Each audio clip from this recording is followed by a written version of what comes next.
Saving America one entrepreneur at a time, it's the Biz Rap Podcast with your host, Michael Manahan.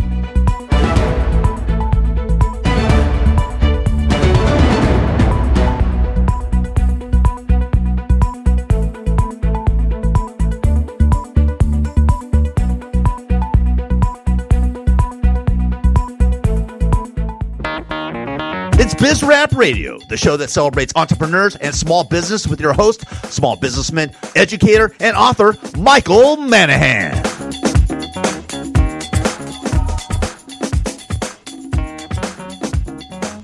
And welcome to another edition of Biz Rap Radio. It's your host, Michael Manahan. Thank you so much for joining me today.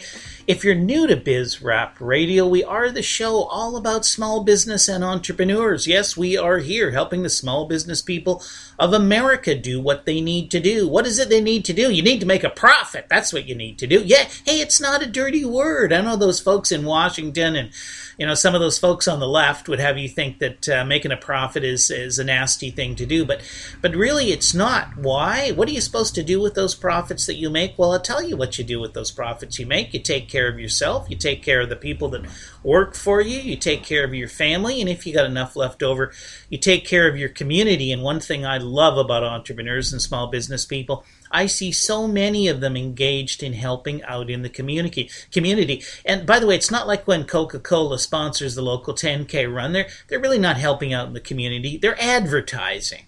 Their whole goal is to get recognition for their name. But when, the local muffler shop sponsors the Little League team, believe it, they're not doing it because they think they're going to get a big payback out of it. They're doing it because they want to help the people that live in their community and the customers that they serve day in and day out. So a nice shout out to all the small businesses around the country who are doing their bit to help the communities in which they live. And, if you've been listening to the show a while, we typically have guests on, and the guests often have ideas, solutions.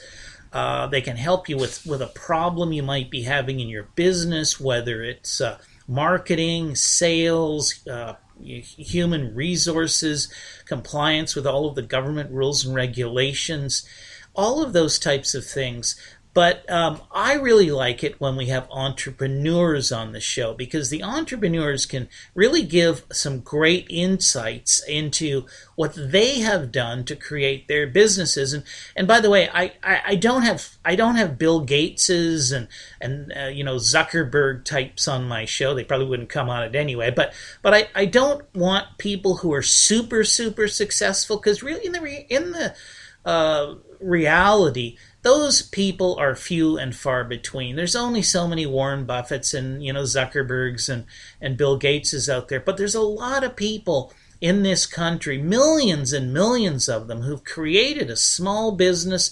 They're doing $1 million, $2 or $3 million, $5 million, $10 million. They're going to make enough, hopefully, in their lifetimes, where they'll be able to retire comfortably and pass down perhaps some assets to their children. The American dream, I'm getting sidetracked, but I'm going to talk about the American dream for just a bit, because I was reading an article about on the internet. It was talking about the American dream. American dream is being dead because the likelihood of somebody who's in the lowest 20% of the income stratum, the likelihood of them moving to the top 20% is highly unlikely. Wake up. That's not the American dream. The American dream was that people could come to the United States from other parts of the world. They could work hard, and their children could do better than them. It wasn't about them becoming super rich. It was about them creating a better environment for their children and their families. Because, in a lot of countries that just doesn't happen. I remember traveling in Europe and meeting a gentleman in a pub in London one time, and he was a trash collector, basically. He told me his father had been a trash collector, his grandfather had been a trash collector. There was this kind of stigma that you were set in place in society. But here in the United States, you can come here, you could, own a liquor store, be a small business person working 24 hours a day at one of those little corner liquor stores, and one of your sons could be a neurosurgeon, and your daughter could be a high-priced attorney. That's the American dream. It's not that you're going to come here and you're making you're in the lowest 20% of the stratum, and 2 weeks later you're going to be in the top 20% of the income earners. That's not what the American dream is all about. The American dream is still alive, and where it really is alive, by the way, it's not alive for people who work at McDonald's. No, I'm just going to tell you that right out now.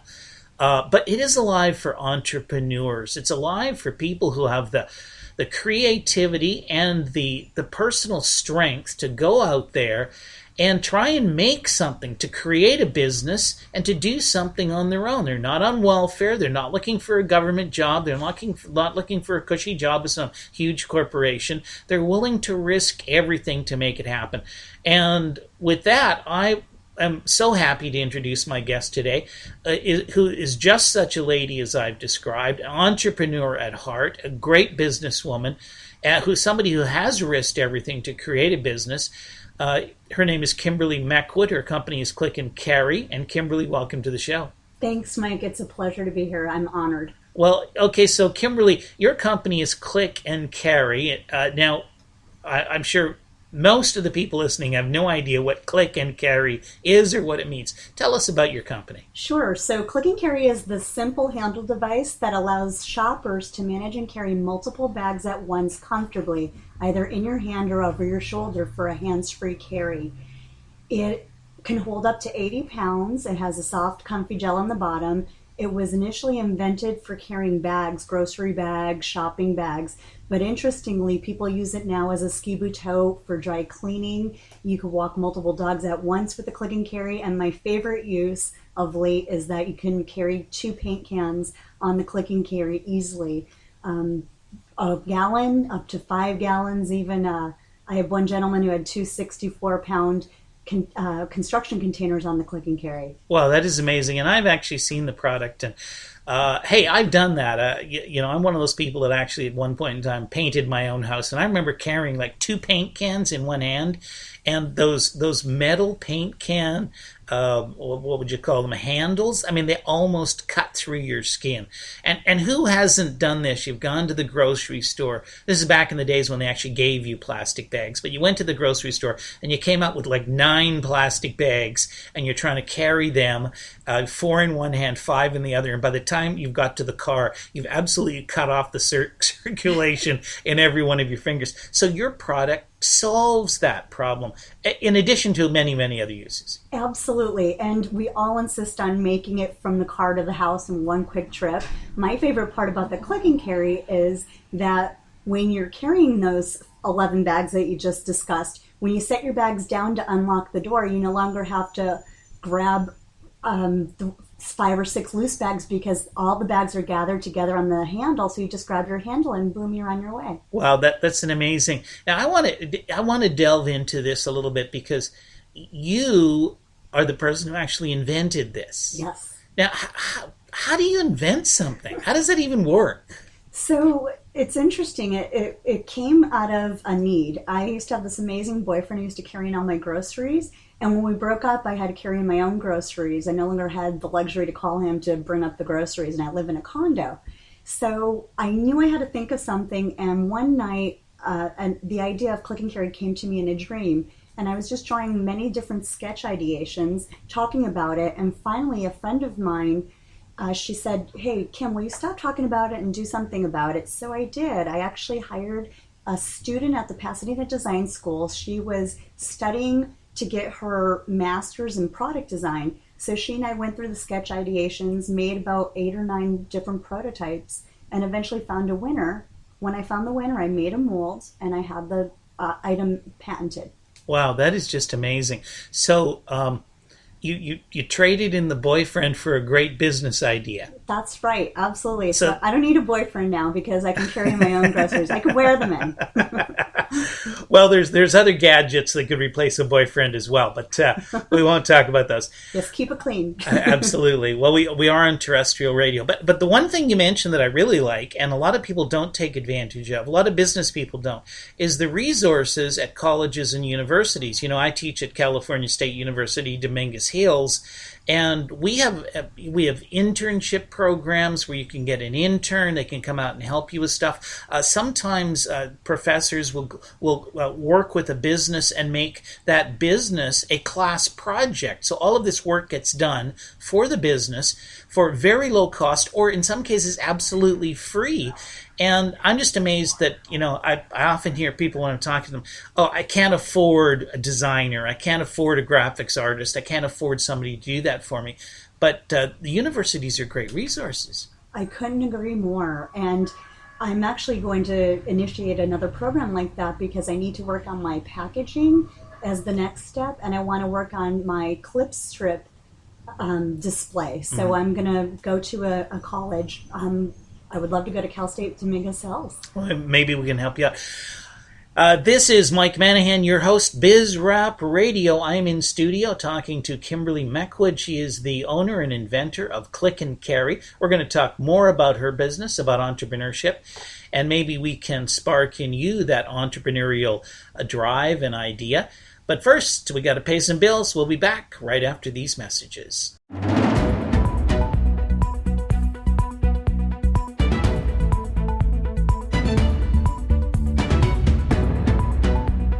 And welcome back to Biz Rap Radio. It's your host, Michael Manahan. Again, thanks for joining me today. We are in studio with my guest for today, Kimberly Meckwood. Her company is Click and Carry. And once again, Kimberly, thank you so much for joining me today. I'm thrilled to be here. Okay, so before I forget to do this, I know that somebody listening today is going to say, well, how can I get a hold of Kimberly, or how can I find out more about her products? So where can somebody go to find out more about you and Click and Carry? Thanks so much for asking. Well, first of all, I have a website. It's clickandcarry.com, and it's CLICKANDCARRY.com.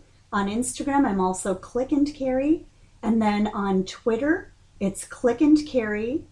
And Facebook, it's Click and Carry, but on Facebook, it's with the ampersand instead of the A&D. Okay, so to make it really simple, go to the internet, Google Click and Carry or clickandcarry.com. You'll find the website. Do check it out. And by the way, last time I checked your website, you had some intriguing videos demonstrating your product. Are those still up on your website? They sure are. Yeah, so you want to look at those because it really is amazing what Kimberly's product can actually do. So, okay, we talked in the first segment that you dumped the boyfriend, you replaced him with a Click and Carry to carry your bags.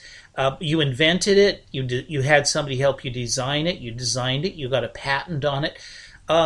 Let's talk about that patent situation for a minute. Was that difficult to get? It was. I waited almost 2 years to get my first patent. It was at the time when our economy was taking a downturn, so that may be one of the reasons why it was so difficult.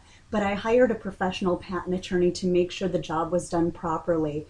And in 2013, I was awarded my first utility patent. Wow, it's amazing. Now, I'm a big believer in do-it-yourself where you can, but I think there's still some things that you just can't do yourself. And certainly, I think one of the things, if you have an invention and you want to get a patent, I really think that's one of those things where you probably need the advice of an attorney. Would you agree? I couldn't agree more, especially when you're looking for a utility patent. You want to make sure that is protected, and that's just what I did. It's an expensive endeavor, but I had an amazing patent attorney. His name is Jason Farhadian. Wonderful. Okay, so now you've got your product, but hey, you've got to get it produced, and you're producing in China, right? That's correct. So how does just an individual by themselves? I'm sure there's many people who, in the same situation, they've got a product, they want to make it, but it's just them working by themselves. How do you find somebody in China to make your product for you? Oh my gosh, good question, Michael. Well, listen, you just have to go and do some research, and you have to find your way. I had several books that I read. One is called Mom Inventor's Handbook. addition to. It really helped me a lot. But I was lucky because it turns out my neighbor worked at Thai Manufacturing. They made the Beanie Babies. So wow. he put me in touch with his factory, and I developed the product there. I've been producing there for many years, and I've recently switched companies. I'm with a new factory now, and I've reduced the cost of goods by almost 80 cents a unit. Wow, that is amazing. So, yeah, I think back to, I don't know, when I first started in business, 40 years ago. An individual working by themselves could not just go out and start a business and start manufacturing in Asia. But you can now. That's actually something that an individual can do. You can through networking, through connections. I think they even hold a lot of these fairs and shows where you can connect with a manufacturer in another country who will make those products for you. Okay, so that's got the manufacturing side. You've got a product, you've got a manufacturer, but now you have to sell this stuff. So who have you sold it to, and how have you sold it? Oh my gosh. So it's been a long process, and I started very small in local car washes and local grocery stores. And then at the very end, when I was about to give up, I did a trade show in Chicago called the Home and Houseware Show, which was just magical for me. I went for 2 years in a row, and on the first year, I, unbeknownst to me, met up with people from QVC. I was in an area called the Inventor's Corner. Wow. And as a result of being in Inventor's Corner, we were allowed to pitch to a team of potential buyers. And apparently I did so well that QVC contacted a television program called The Bethany Show. It was Bethany Frankel, who is the mogul for Skinny Girl Cocktails, and it was a show that was executive produced by Ellen DeGeneres. And on her show, on Bethany's show, she would highlight a female entrepreneur once a week. Well, when her show was canceled, she wanted to really go out with a bang. And so that's why she contacted QVC.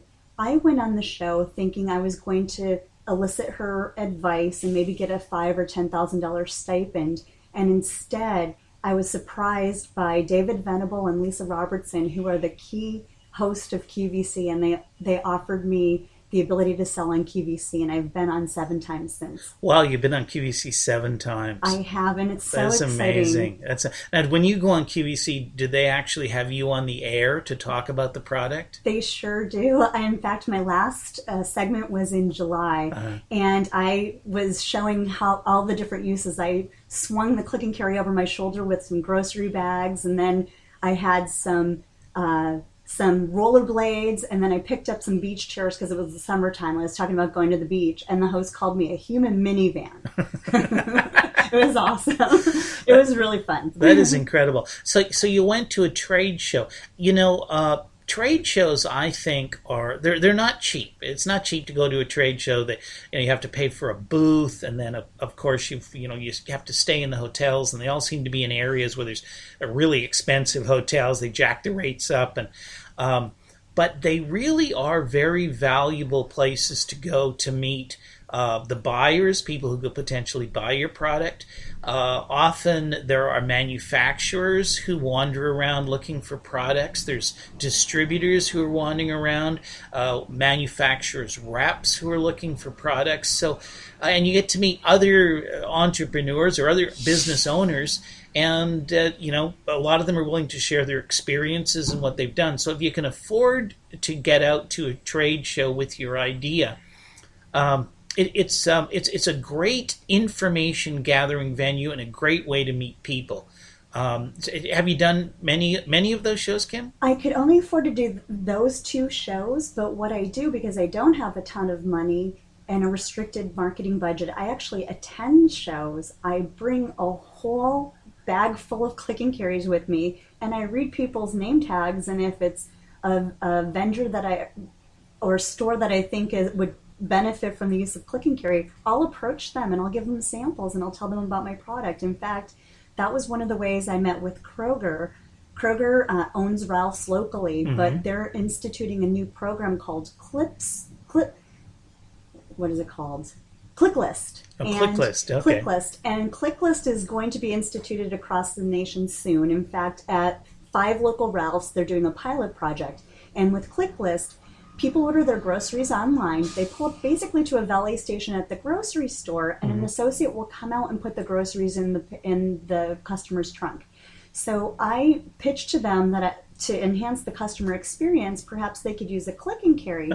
So the associate can put all the bags together onto the click and carry, put it in the trunk, and then when the customer goes home, instead of having to regather 5 or 6 loose bags, they simply grab the handle and throw it over their shoulder, and they can make the trip easily in just one quick trip. And so they're going to use your product for that. I hope so. I pitched it to them.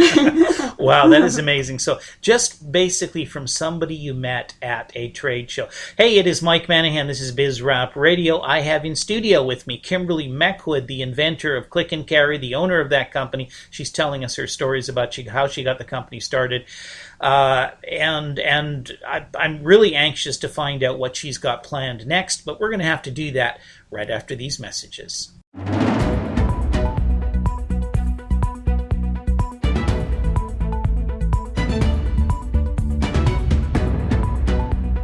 And welcome back to Biz Rap Radio. It is your host, Mike Manahan. Thanks for sticking with us today. If you were listening to the first part of the show, if you just tuned in, of course, Biz Rap Radio, the show all about small business and entrepreneurs. I am in studio today with Kimberly Meckwood. She is the owner of Click and Carry, inventor of the product that carries the name of her company. It's the Click and Carry. You can find it at various retailers. And we were talking, and again, Kim, thanks so much for being on the show today. I'm thrilled to be here. And we were talking just in the last segment about you went to a trade show, but rather than having a booth, what you did is you attended the show as an attendee, and then you kind of wandered around looking at people's name tags to spot people who might be potential customers or people you would want to meet. That's correct. In fact, that's how I met up with Kroger last year. I went to the fancy food show in San Francisco. In fact, I might be going this weekend to the show as well as just a participant in the show. Wow, that is absolutely amazing. So that is a great idea. Now, I've got a friend of mine who down in Orange County who does a similar thing, but he doesn't actually go to the show. What he does is he finds out what show or what hotel is kind of the hotel for that show, because a lot of shows they'll have, everybody's staying at this, the Hyatt Regency or something like that. Then when he goes and he books a room in a hotel down the street, but he hangs out in the bar. And he says he meets a lot of people who come in after the show's finished, after they've been in their booth all day long and they're just dying for a drink. And then he sits in the bar and he meets these people. So have you ever used that strategy? I haven't, but that's a great idea. I'm gonna implement that one. I have trolled on LinkedIn before, but no, I haven't done the hotel bar. So we talked that you invented the product, you found a manufacturer, you marketing it, and now you've had some pretty good success in certain retailers. Tell us where somebody could actually find your product. Sure. So I'm currently on QVC. Mm-hmm. I'm in Ralph's locally in about 100 of the Ralph's stores. I'm in the Container Store nationwide, and I'm in ShopRite on the East Coast. And right now there's a couple of big vendors who are looking at the product. I don't want to jinx it with the names, but I'm just that's ecstatic. Fine. And you've really done this as a one-man show, if you will. Have. You don't have like 20 people in the back room working for you and packing and shipping and all the rest. You've really kind of done it yourself. I really have, but I've also received a lot of help from amazing people like you, you've helped me with my projections. I can't thank you enough, and the SBEC. I just take advantage of those resources. There are a lot of wonderful resources out there for people like me. And one thing I would love to suggest to people of color or minority, I'm a member of the WBENC, which is the Women's Business Network. And many big vendors like Walmart and Kroger like to help small minority-owned businesses, and as a woman-owned business, I'm considered the minority. So take advantage of such programs throughout the nation, because that's a great way to get into the big vendors. Yeah, you actually mentioned two things that I think the audience really should listen to. Kimberly mentioned the SBEC, which is the South Bay Entrepreneurial Center. I'm actually a mentor at the South Bay Entrepreneurial Center, helped some great entrepreneurs. It's kind of an entrepreneur incubator, if you will. But there are incubators like that literally all over the country. Universities have them, chambers of commerce have them. Some cities have their own independent. City of Los Angeles has, I think it's the LA Tech or something like that. And there are tons of resources for entrepreneurs. Sometimes they offer free space. Sometimes they offer the time of accountants, attorneys, business planners, all sorts of people who can help you with your business. So reach out to these people, because not only can it help move your business forward, but a lot of these people have connections. So, I know, for instance, we've got a gentleman at the South Bay Entrepreneurial Center who started a food business. He built it up. It was selling to, big national grocery chains, sold it for a lot of money. And now he helps these small new food manufacturers get off the ground and comply with all the myriad of rules and regulations, introduces them to the buyers and what have you, and it's just great. An entrepreneur, you'd never have the money to pay for the value that could bring to you. So that's great. Check out the local entrepreneurial centers that can help you. You mentioned one other thing, which was minority incentives, and yes, all of the major retailers and even the U.S. government, if you go to the military, they have policies where they will have preferences for minorities, and take advantage of it. And I think even some of them, like I think Whole Foods as an example, they have a program where it's not just minorities, but it's also what they call buy local. So they want 10% of their products not to come from, a big national manufacturer, but to come from somebody who's maybe just selling within that city or within that county. So there's a lot of those programs out there. So don't hesitate to try and take advantage of those. Okay, so Kim, you've got this business. It's generating revenues. You've been doing that for a while. Now you've been looking, and I know, to take it to the next level. But you faced one of the challenges that many entrepreneurs face, which is, in order sometimes to take a business to the next level, you have to have capital. You got to have that old cash in the bank, and this is an area where I know so many entrepreneurs feel that they just absolutely get beat up and trashed in the whole money-raising process. So I know you've been trying to raise money. Tell us a little bit about your experiences in the world of raising money for the entrepreneur. Of course. Well, I'm one of those people, unfortunately, who experienced the difficulty of raising capital. It had been a nightmare. I was on the pitching circuit. I went in front of the Tech Coast Angels, the Pasadena Angels, friends and family. I learned the ropes. It was not easy, because with the advent of shows like Shark Tank, everyone thinks that they're a mini shark, and the deals that I was offered were not very good deals. So I stuck out, held my ground, and I ultimately found an amazing investor. And it turns out he doesn't want to invest at all. He was yelled at by his accountant, and his accountant said something to the effect of, "You have a stake in too many businesses. Let's just make this a business loan." So I'm still the 100% owner, and I received the money I needed through a business loan from an individual, which was just a breath of fresh air. I'm trying to get on Shark Tank again, and interestingly, Ellen DeGeneres has a promotion right now where she's looking for a product, because she introduced this product called the Shiny Hiney. It was a joke. It is a stick with a brush at the end of it, and you can imagine what it does.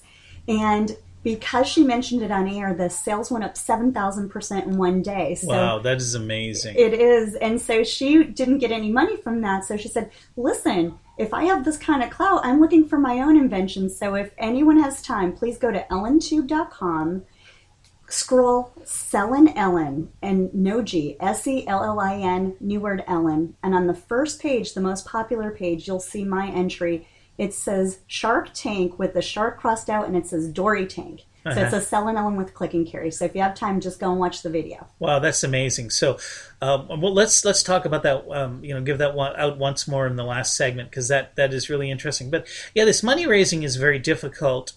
You mentioned that you got a loan, obviously a high net worth individual of some sort, and that is becoming so much more prominent as a way of raising capital for small businesses. You just there's no way a small business these days gets money from the bank unless they're just a phenomenal small business. But a business that's just starting out, that's struggling, that doesn't have a really good track record, isn't getting any money from a bank. Of course, you can do the credit card route, but that's even difficult. Unless you've got super good credit and have been able to manage to get some really high value credit cards. But there are a lot of private individuals going into these loan situations, and I think there's even some clearinghouses on the internet where you can go and you can enter your loan proposal, and the guys with money, they can look at the loan proposals and then come back and maybe make a decision. And what I should do is I should find out somebody who knows something about that, because I think that would be a good venue. But you lucked out. You got somebody who, but you spent a lot of time going around trying to meet these people. I did, and what I failed to mention is that I did apply for loans, and I did look into factoring, which is very expensive. And the problem is I left an amazing and lucrative job at Medtronic to do this full time, to pursue my dream. And because I didn't have a job, I was not able to get a loan, even though I had revenue coming in from Click and Carry. Oh, well. We got to go to commercial break. It is Mike Manahan, Biz Rap Radio, in the studio with Kimberly Meckwood, and we'll be right back.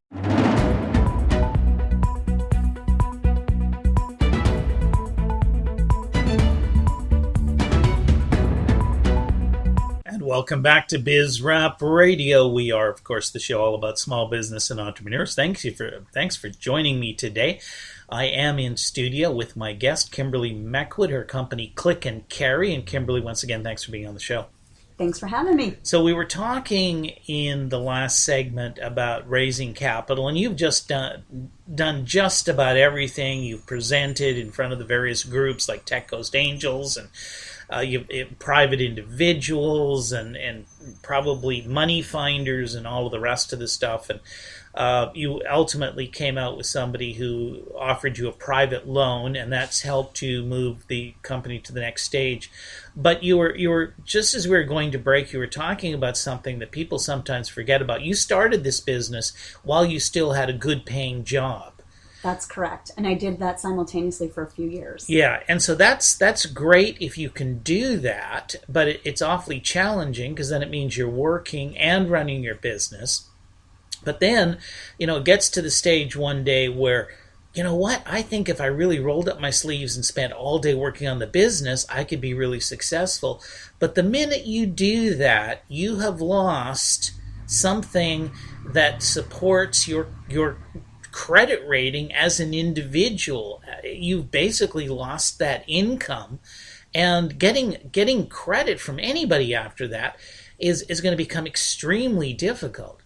That's absolutely true, and I ran into that. In fact, it was the cause of a real fallback in my business, in that I was able to get a huge contract with QVC, and they placed a huge order, and I wasn't able to get a loan.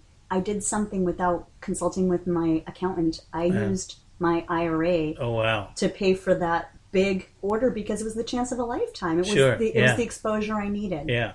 Well, that's what entrepreneurs do. The entrepreneurs take risks, and even if you'd consulted with your accountant, I don't know, you might very well have made the same decision. It's not something that is uncommon for entrepreneurs to cash in on things that they have, assets they have, in order to support their business. But yeah, and it's so sad. And I don't like to get into politics on this show. This isn't a political show, but it just seems to me that I don't know, that it's the gravy train in Washington for big corporations and the cronies of the people who earn Washington. But we've got hundreds of thousands of small businesses in the United States that with $50, $100, $200,000, we spent $500,000 per job to save jobs at General Motors. $500,000. Imagine how many jobs we would have created if we'd given 300,000 businesses $500,000. That's what we could have done with the money we gave General Motors. We could have given 300,000 small business people in the United States 300 grand each.